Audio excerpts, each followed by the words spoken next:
다음에 7가지 증상 중에서 한 가지 이상에 해당되신다면 턱관절 장애를 의심해 보시는 것이 좋습니다. 첫 번째, 입을 벌릴 때 소리나 소리가 나는 경우.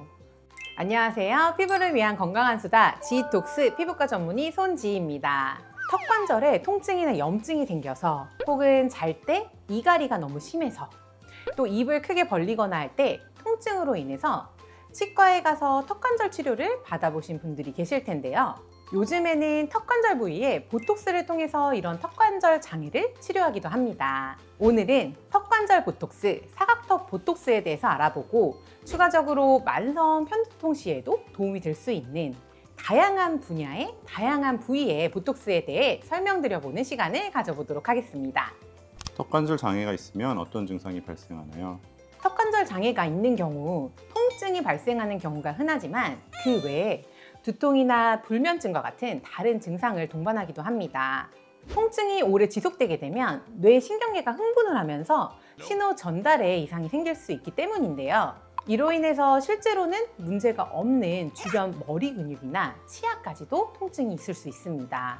통증으로 인해서 불면증도 생기고 음식을 충분히 씹지 못해서 소화 불량이 동반되기도 하고 또 심한 분들은 이명을 겪기도 하는데요. 그 외에 목, 어깨, 통증이 함께 오는 경우도 많아서 결국 잘못된 자세나 스트레스 등으로 인해서 원인 모를 두통, 치통, 불면증, 소화불량 등 증상이 있으시면서 또 턱이 뻐근하고 턱에서 소리가 나는 것이 점점 커지거나 한다면 진료를 보시는 것이 좋습니다.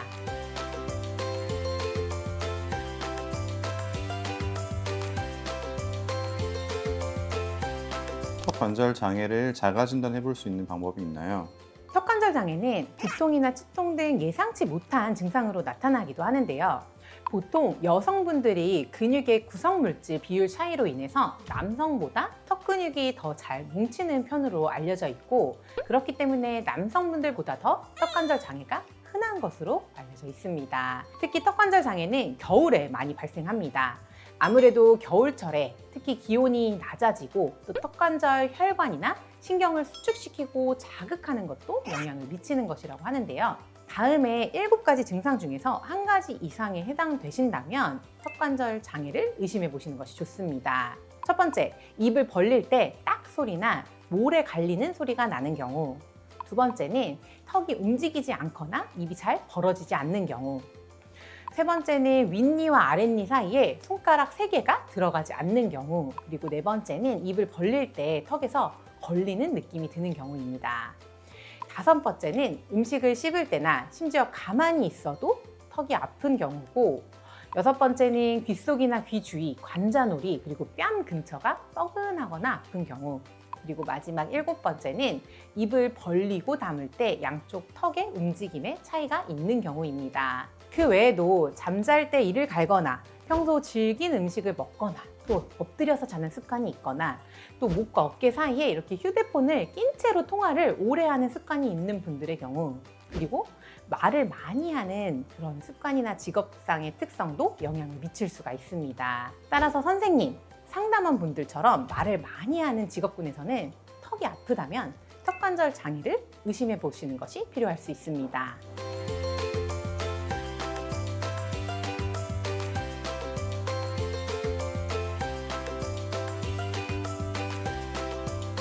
턱관절 장애를 해결하는데 보톡스가 도움이 된다고요?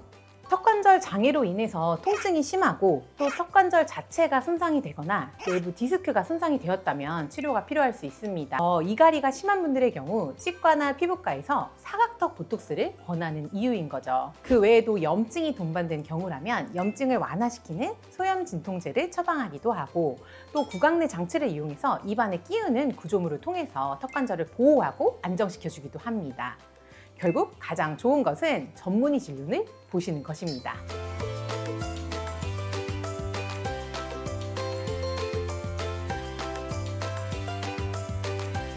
저작 근육에 힘이 많이 가해지는 경우에 사각턱 외에 다른 부위의 보톡스를 추천해 주기도 하시나요?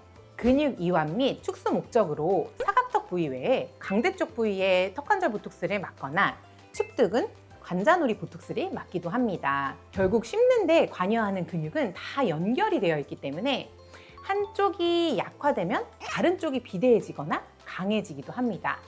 결국 균형 잡힌 얼굴 윤곽 라인이나 얼굴형을 위해서는 본인의 생각대로 또는 본인의 판단대로 한쪽에만 보톡스를 여러 차례 자주 맞는 것보다는 피부과 전문의 진료를 보시고 필요한 부위에 알맞게 시술을 받아보시는 것이 중요합니다.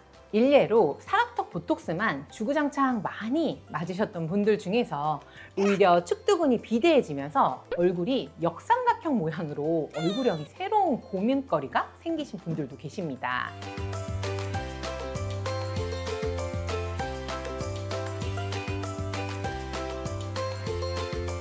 만성편 두통과 같은 두통에도 보톡스가 도움이 되나요?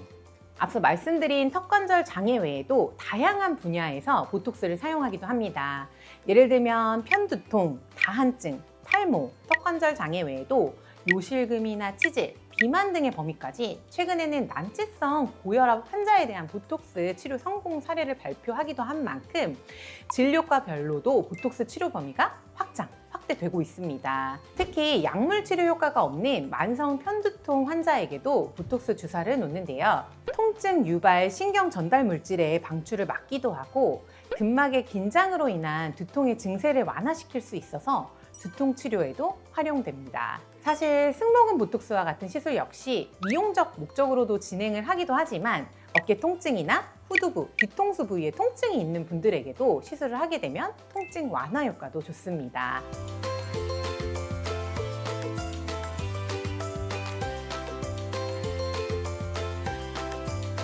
보톡스 시술을 하다가 중단하면 더 나빠지는 거 아닌가요?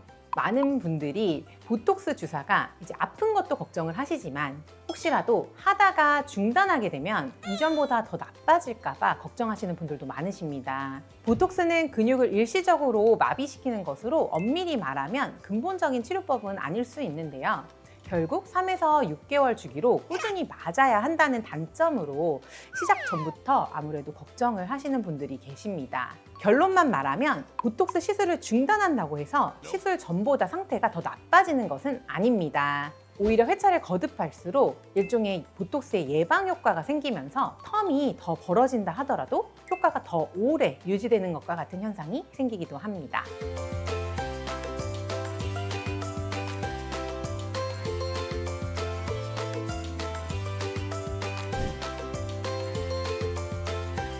오늘은 이렇게 턱관절 장애와 보톡스 시술 그리고 다양한 분야에서 활용이 되고 있는 보톡스에 대해 이야기를 나누어 보았는데요. 흔히 보톡스 시술 후에 발생하는 부작용에 대해서 걱정을 하시면서 시술을 꺼리시는 경우도 있으시지만 결국 보톡스는 효과가 사라지면 부작용도 사라지고 또 보톡스의 양을 잘 조절해서 사용하면 좋은 결과를 얻을 수 있기 때문에 굳이 막연한 거부감을 미리부터 가질 필요는 없는 것 같습니다. 물론 남녀노소 개별적으로 다른 특성에 맞춰서 시술 계획을 정교하게 세워야 하고 그 효과에도 차이가 있을 수 있습니다.